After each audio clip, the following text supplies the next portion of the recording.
వసంత నవరాత్రుల శుభవేళ 9 మంది శక్తి స్వరూపిణులై నవదుర్గలిపే వాయిస్ ఓవర్ స్క్రిప్ట్ ఇక్కడ ఉంది. మనలో చాలా మందికి ఒక సందేహం ఉంటుంది, సంవత్సరానికి 2 సార్లు నవరాత్రులు ఎందుకు వస్తాయి? కేవలం పూజల కోసమేనా, లేక దీని వెనుక ఒక గొప్ప ప్రకృతి రహస్యం దాగి ఉందా? ఈ సృష్టిలో ప్రతి మార్పుకి ఒక అర్థం ఉంటుంది. ప్రతి ఋతువు మన జీవితాన్ని ప్రభావితం చేస్తుంది. వసంత ఋతువు అంటే ప్రకృతి మళ్ళీ పుట్టినట్లే. చెట్లు కొత్తగా మొలకెత్తుతాయి, గాలి తాజాదనం పొందుతుంది, ప్రపంచం మొత్తం కొత్త శక్తితో నిండిపోతుంది. మరి ప్రకృతిలో భాగమైన మన శరీరం, మనసు కూడా ఆ కొత్త శక్తిని పొందాలి కదా. అందుకే మన ఋషులు ఈ సమయాన్ని ప్రత్యేకంగా గుర్తించి వసంత నవరాత్రులు అనే ఆధ్యాత్మిక మార్గాన్ని చూపించారు.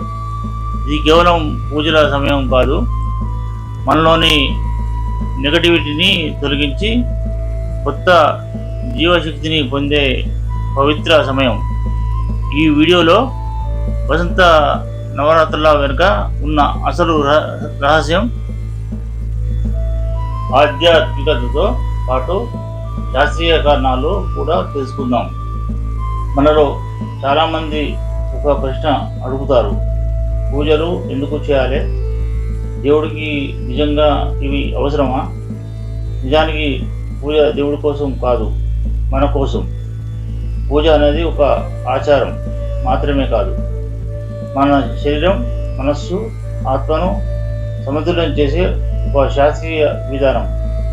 శాస్త్రీయంగా చూస్తే దీపం వెలిగించడం వల్ల ఆ కాంతి మన కళ్ళకు, మన మెదడుకు శాంతినిస్తుంది. అగరబత్తి, ధూపం వాడడం వల్ల వాతావరణం శుద్ధి అవుతుంది, నెగటివ్ బ్యాక్టీరియా తగ్గుతుంది. మంత్రాలు జపించడం వల్ల మన బ్రెయిన్లో ఆల్ఫా వేవ్స్ పెరుగుతాయి, దాంతో స్ట్రెస్ తగ్గి మనస్సు ప్రశాంతంగా మారుతుంది. ఉపవాసం, ఫాస్టింగ్ చేస్తే మన డైజెస్టివ్ సిస్టమ్కు విశ్రాంతి లభిస్తుంది, శరీరం డిటాక్స్ అవుతుంది. పూజ సమయంలో కాన్సన్ట్రేషన్ పెరగడం వల్ల మన డిసిప్లిన్, పాజిటివ్ థింకింగ్ పెరుగుతుంది. ఆధ్యాత్మికంగా చూస్తే పూజ అంటే మన అహంకారాన్ని తగ్గించి కృతజ్ఞతతో జీవించడం నేర్చుకోవడం, మనలోని చెడు ఆలోచనలను తొలగించి మంచి శక్తిని ఆహ్వానించడం ముఖ్యమైన విషయం. నవరాత్రులు వచ్చినప్పుడు ప్రకృతి మారుతుంది, అదేవిధంగా మన శరీరం కూడా మార్పులకు సిద్ధమవుతుంది. ఈ సమయంలో పూజ, ఉపవాసం చేయడం వల్ల మన బాడీ, మైండ్ ఆ మార్పులకు సులభంగా అడ్జస్ట్ అవుతాయి. కాబట్టి పూజ అనేది ఒక సాంప్రదాయం కాదు, మన ఆరోగ్యం, మన శాంతి, మన శక్తి కోసం ఉన్న ప్రాచీన సైన్స్. ఈ సమయాన్ని ఋతుసంధి అంటారు. అంటే చలికాలం వెళ్ళి ఎండలు వస్తాయి. ఈ సమయంలో వాతావరణంలో మార్పుల వల్ల మన జీర్ణక్రియ మందగిస్తుంది, రోగ నిరోధక శక్తి తగ్గుతుంది. అందుకే మన పెద్దలు ఈ 9 రోజుల ఉపవాసం, డిటాక్స్ మరియు సాత్విక ఆహారం నియమంగా పెట్టారు. బయట ఉన్న ప్రకృతి శక్తి మనలో కుండలిని శక్తిగా ఉంటుంది. ఈ 9 రోజుల సాధన ద్వారా ఆ శక్తిని మేల్కొల్పి మానసిక ఒత్తిడిని జయించవచ్చు. రాత్రుల్లో మొదటి రోజు మనం ఆరాధించే రూపం శైలం పుత్రి. శైలం అంటే పర్వతం, పుత్రి అంటే కుమార్తె. హిమవంతుని పుత్రికగా జన్మించినందున ఈమెకు ఈ పేరు వచ్చింది. అభ్యాసం చేసేవారు ఈ రోజున తమ మనసును మూలాధార చక్రంపై నిలుపుతారు. పర్వతం ఎలాగైతే కదలకుండా స్థిరంగా ఉంటుందో మన సాధన కూడా అలాగే ఉండాలని ఈ రూపం బోధిస్తుంది. పూర్వజన్మలో సతీదేవిగా కుండలో శరీరాన్ని త్యాగం చేసిన అమ్మవారు తర్వాతి జన్మలో హిమవంతుడికి పుత్రికగా పుట్టి శివుణ్ణి పొందేందుకు కఠోరమైన దీక్షను చేపట్టింది. ఈ రూపం మనలో పట్టుదలను ఆత్మవిశ్వాసాన్ని నింపుతుంది. మనం ఏ పని ప్రారంభించినా శిలపుత్రి అంతటి స్థిరత్వం కలిగి ఉండాలని ఈ మొదటి రోజు సందేశం. పూజా విధానం: ఉదయం స్నానం చేసి శుభ్రమైన వస్త్రాలు ధరించాలి. దేవి శిలపుత్రి చిత్రాన్ని లేదా విగ్రహాన్ని ప్రతిష్ఠించాలి. పసుపు కుంకుమ పూలతో అలంకరించాలి. నైవేద్యంగా పాలు లేదా పండ్లు సమర్పించాలి. దీపం వెలిగించి భక్తితో నమస్కరించాలి. మంత్రం: ఓం దేవి శైలపుత్రి హే నమః 3 లేదా 9 సార్లు జపించండి. ఈ విధంగా పూజ చేస్తే అమ్మవారి కటాక్షం లభిస్తుంది. శాంతి, శక్తి, ధైర్యం పెరుగుతాయి. సందేశం: ప్రతిరోజు ఒక మంచి ఆలోచనతో ప్రారంభిస్తే జీవితం మారుతుంది. భక్తి ఉంటే శక్తి మీ వెంట ఉంటుంది. 2వ రోజున మనం పూజించే రూపం బ్రహ్మచారిణి. బ్రహ్మ అంటే తపస్సు, చారిణి అంటే ఆచరించున్నది. ఈ తల్లిని వస్త్రాలను ధరించి కుడి చేతిలో జపమాలను ధరించి ఎడమ చేతిలో కమండలాన్ని ధరించి ఉంటుంది. అత్యంత ప్రశాంతమైన ముఖ వర్చస్సుతో పాదచారిణిగా కనిపిస్తుంది. నారద మహర్షి ఉపదేశంతో పరమశివుని భర్తగా పొందాలని అమ్మవారు 1000 సంవత్సరాల పాటు కఠోర తపస్సు చేసింది. కేవలం ఆకులు అలములు తిని ఆ తర్వాత నీరు కూడా తీసుకోకుండా అపన్నగా నిలిచింది. ఈ రూపం మనకు ఏమి చెప్తుందంటే బియ్యం అనేది ఊరికే రాదు. దానికి నిరంతరం శ్రమ, క్రమశిక్షణ అవసరం. ఈ రోజున సాధకులు తమ మనసును స్వాదిష్టాన చక్రంలో నిలుపుతారు. ఎన్ని కష్టాలు ఎదురైనా లక్ష్యం వైపు సాగాలనే ఆ తపనను బ్రహ్మచారిని మనకు ప్రసాదిస్తుంది. 2వ రోజు పూజించే బ్రహ్మచారిణి దేవి ఆశీస్సులు మీ జీవితాన్ని ఎలా మారుతాయో తెలుసా? ఉదయం స్నానం చేసి శుభ్రమైన వస్త్రాలు ధరించాలి. దేవికి పసుపు కుంకుమ పూలతో పూజ చేయాలి. నైవేద్యంగా చక్కెరతో చేసిన ప్రసాదం సమర్పించాలి. దీపం వెలిగించి భక్తితో నమస్కరించాలి. మంత్రం: ఓం దేవి బ్రహ్మచారిణ్యే నమః 11 లేదా 21 సార్లు జపిస్తే మంచిది. ఈ పూజతో సహనం, శాంతి, విజయాలు మీ జీవితంలో వస్తాయి. కష్టాలు తొలగి శుభ ఫలితాలు లభిస్తాయి. భక్తితో పూజిస్తే దేవి కృప తప్పకుండా లభిస్తుంది. వీడియో నచ్చితే లైక్ చేయండి, షేర్ చేయండి. మరిన్ని భక్తి వీడియోల కోసం ఫాలో చేయండి. 3వ రోజున మన చంద్రఘంటా దేవిని ఆరాధిస్తాం. ఈ దేవి ధైర్యం మరియు శాంతికి రూపం. అమ్మవారు నుదుటిపై గంట ఆకారంలో ఉండే అర్ధచంద్రుడు ఉండడం వల్ల ఈ పేరు వచ్చింది. సింహవాహిని అయిన ఈ తల్లి 10 చేతులతో ఉంటుంది. వివిధ ఆయుధాలను ధరించి యుద్ధానికి సిద్ధంగా ఉన్నట్టు కనిపిస్తుంది. కానీ ఆమె ముఖంలో కోపం కంటే కరుణే ఎక్కువగా ఉంటుంది. లోకాలను పీడిస్తున్న రాక్షసులను అంతం చేయడానికి అమ్మవారు ఈ గంభీర రూపాన్ని ధరించింది.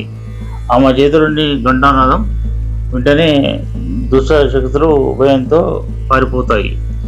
ఆధ్యాత్మికంగా చూస్తే ఘంటానాదం మనలోని ఆలోచనలను ఆపి మనసును ఏకాగ్రం చేస్తుంది. ఈరోజున మనసు మణిపూరక చక్రంలో ఉంటుంది.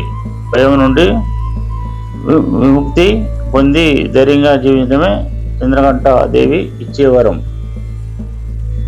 నవరాత్రి 3వ రోజు పూజించే చంద్రఘంట దేవి మీ జీవితంలో భయాలను ఇలా తొలగిస్తుందో తెలుసా? ఉదయం స్నానం చేసి శుభ్రమైన బట్టలు ధరించాలి. దేవికి పసుపు, కుంకుమ, ఎరుపు పూలతో పూజ చేయాలి. నైవేద్యంగా పాలు లేదా స్వీట్స్ సమర్పించాలి. గంట మోగిస్తూ భక్తితో ఆరాధించాలి. ఓం దేవి చంద్రఘంటాయే నమః 11 లేదా 21 సార్లు జపిస్తే శుభ ఫలితం వస్తుంది. ఈ పూజతో భయాలు తొలగి ధైర్యం పెరుగుతుంది. శత్రువులు దూరమై విజయాలు సాధిస్తారు. భక్తితో పూజిస్తే దేవి కృప తప్పకుండా లభిస్తుంది. వీడియో నచ్చితే లైక్ చేయండి, షేర్ చేయండి. మరిన్ని భక్తి వీడియోల కోసం ఫాలో చేయండి. 4వ రోజున మనం పూజించే రూపం కూష్మాండాదేవి. కూష్మాండ అంటే చిన్నది, కుష్మ అంటే విడి, అండ అంటే బ్రహ్మాండం. అంటే తన చిరునవ్వుతో ఈ అనంతమైన బ్రహ్మాండాన్ని సృష్టించిన తల్లి అని అర్థం. 8 చేతులు కలిగిన ఈ తల్లి అష్టభుజ దేవిగా పిలువబడుతుంది. ఈమె సూర్యమండలం మధ్యలో నివసిస్తుంది. సూర్యుడికి ఉన్నంత తేజస్సు ఈ తల్లి సొంతం. 8 చేతులు కలిగిన ఈ తల్లి అష్టభుజ దేవిగా పిలువబడుతుంది. ఈమె సూర్యమండలం మధ్యలో నివసిస్తుంది. సూర్యుడికి ఉన్నంత తేజస్సు ఈ తల్లి సొంతం. సృష్టికి పూర్వం అంతా చీకటిగా ఉన్నప్పుడు ఈ తల్లి తన మందహాసంతో వెలుగును నింపి ప్రాణకోటిని సృష్టించింది. ఈమెను పూజించడం వల్ల ఆయుష్, ఆరోగ్యం, కీర్తి లభిస్తాయి. సాధకులు ఈరోజు అనాహత చక్రంపై దృష్టి పెడతారు. మనలో దాగి ఉన్న సృజనాత్మక శక్తిని వెలికి తీయడమే కూష్మాండాదేవి ఆరాధనలోని ముఖ్య ఉద్దేశం. నవరాత్రి 4వ రోజు పూజించే కూష్మాండాదేవి విశ్వాన్ని సృష్టించిన శక్తి అని తెలుసా? పూజా విధానం: ఉదయం స్నానం చేసి శుభ్రమైన వస్త్రాలు ధరించాలి. దేవికి పసుపు, కుంకుమ, పూలతో పూజ చేయాలి. నైవేద్యంగా గుమ్మడికాయ, కూష్మాండ అంటారు, లేదా స్వీట్స్ సమర్పించాలి. దీపం వెలిగించి భక్తితో ప్రార్థించాలి.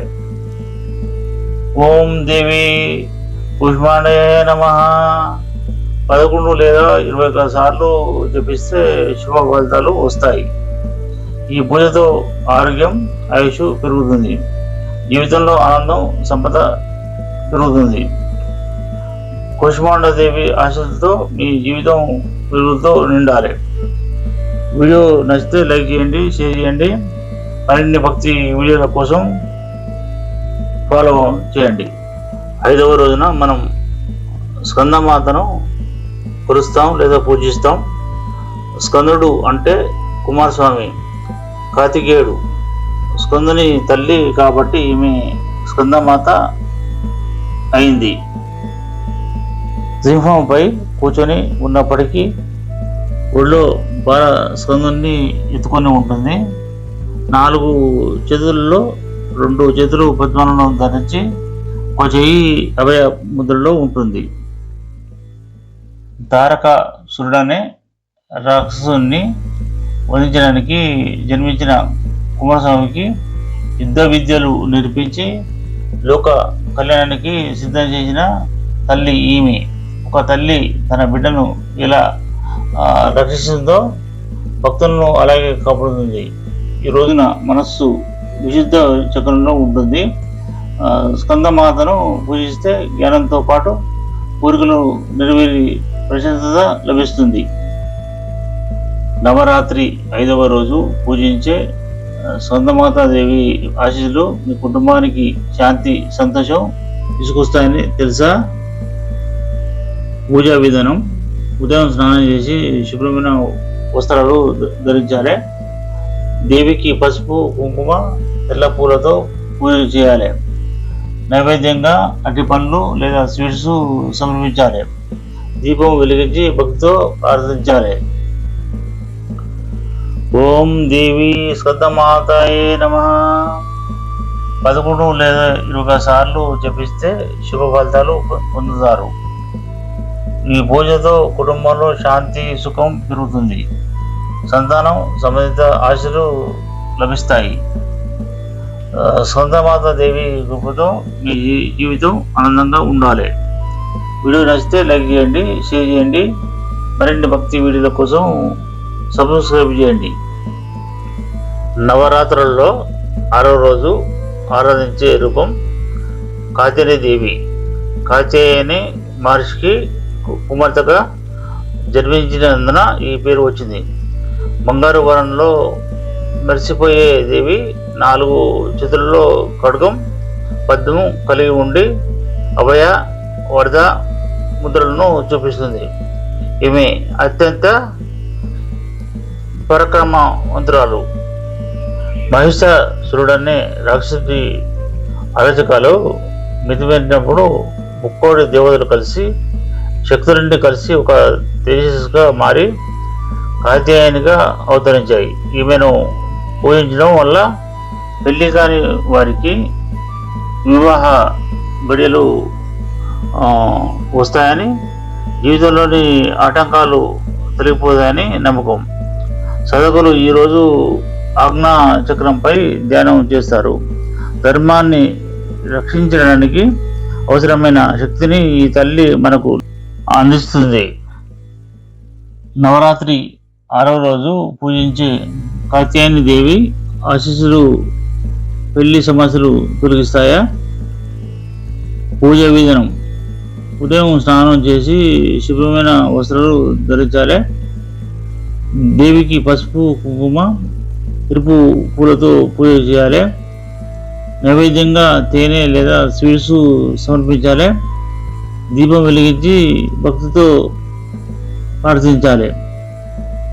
ఓం దేవి కాత్యాయనే నమః 11 లేదా 21 సార్లు జపిస్తే మంచి ఫలితం వస్తుంది. ఈ పూజతో వివాహంలో ఉన్న ఆటంకాలు తొలగిపోతాయి. శుభవార్తలు, సంతోషం మీ జీవితంలో వస్తాయి. కాత్యాయని దేవి కృపతో మీ కోరికలు నెరవేరాలి. వీడియో నచ్చితే లైక్ చేయండి, షేర్ చేయండి. మరిన్ని భక్తి వీడియోల కోసం నా ఛానల్ సబ్స్క్రైబ్ చేయండి.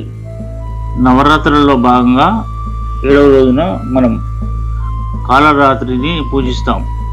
ఈ రూపం చూడడానికి చాలా భయంకరంగా ఉంటుంది, కానీ ఈమె ఉదయం మాత్రం అత్యంత కరుణామయం.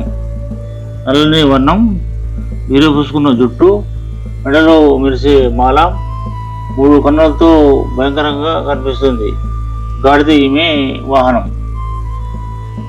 కాళరాత్రి అంటే కాలాన్ని మింగేసే రాత్రి. రక్తబీజుడు వంటి రాక్షసులను అంతం చేయడానికి అమ్మవారు ఈ రూపాన్ని ధరించింది. బయటికి భయంకరంగా ఉన్న భక్తులకు మాత్రం ఈమె శుభంకరి, అంటే ఎప్పుడు శుభాలనే చేసే తల్లి. మనలోని అజ్ఞానం, భయం, అహంకారం అనే చీకటిని ఈమె నాశనం చేస్తుంది. సాధకులు ఈరోజు సహస్రం చక్రం వైపు పయనిస్తారు.